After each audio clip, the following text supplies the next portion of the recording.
Hey guys, so moving studios is going slowly but surely, so we're still filming in the old studio right now actually, and probably will be until sometime next week. We put up one moving vlog on Tuesday, but we were actually too busy actually moving stuff to get out another one right away. Barret is editing the second one right now, so that'll be up soon on NCIX TV. If you're interested in those, click here for that. But for those of you not at all interested in our personal hijinks, here's some tech news for you.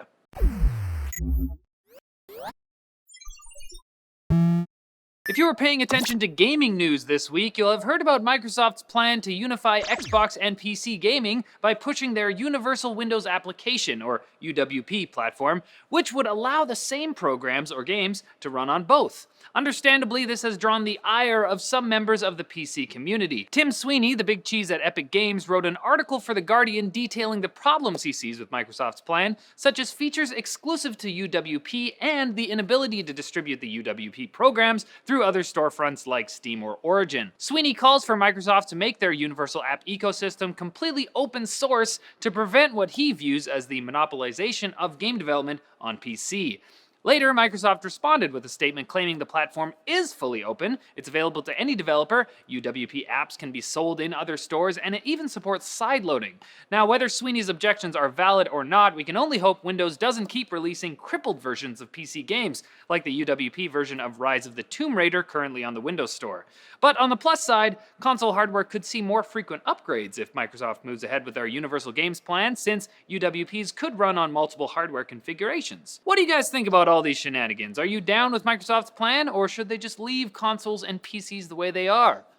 Leave a comment. Amazon has removed the ability to encrypt user data from its Fire tablets. Since Amazon's Fire OS is a fork of Android, the company's touch devices have allowed the built-in encryption option available in that OS for years, but now new Fire tablets and old ones that are upgraded to Fire OS 5 won't have that option. The move is particularly interesting in the wake of Apple's ongoing battle with the US government over whether they should be forced to break the iPhone's encryption for the San Bernardino investigation.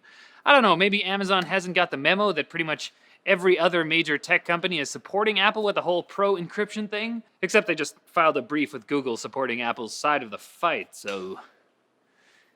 Jeff, what's your deal, man? Well, the Samsung Galaxy S7 and LG G5 are all out in the open now, so it's time to speculate on the next big phone from our favorite big guy turned underdog company, HTC. Popular leaker EV has posted photos of the alleged HTC One M10, showing something that looks somewhat like a cross between the One M9 and the iPhone-looking One A9. It appears that they have removed their trademark front-facing boom sound speakers, which is baffling, since that's one of the only real things left that they had going for them. We'll have to wait till the HTC One M10, or the HTC 10, or whatever they're gonna call it, launches in April to get more info. It's time for...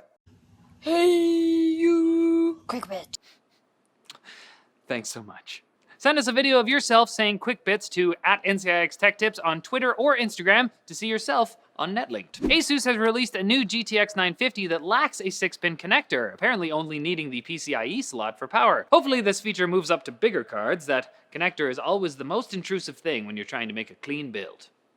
Very rude. The Skywall is an anti-drone bazooka. It fires a net that captures a drone and returns it safely to the ground via parachute. It also features computer-assisted aiming.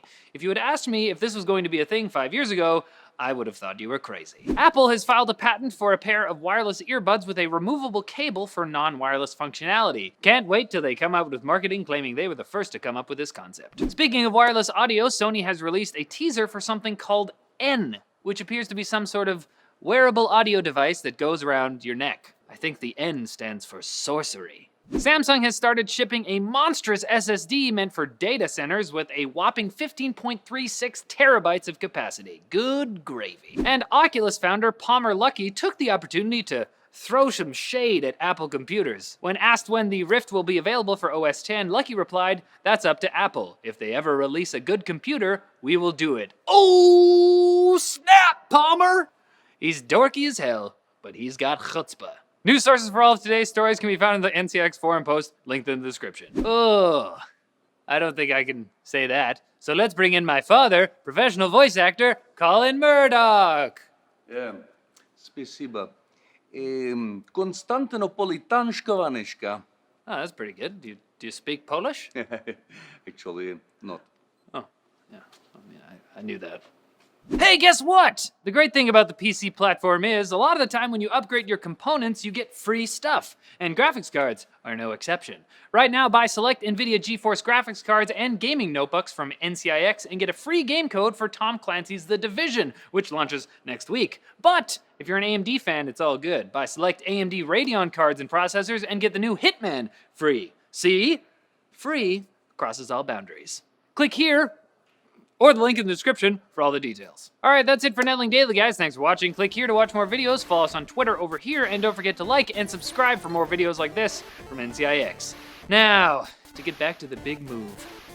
I'm gonna miss this place.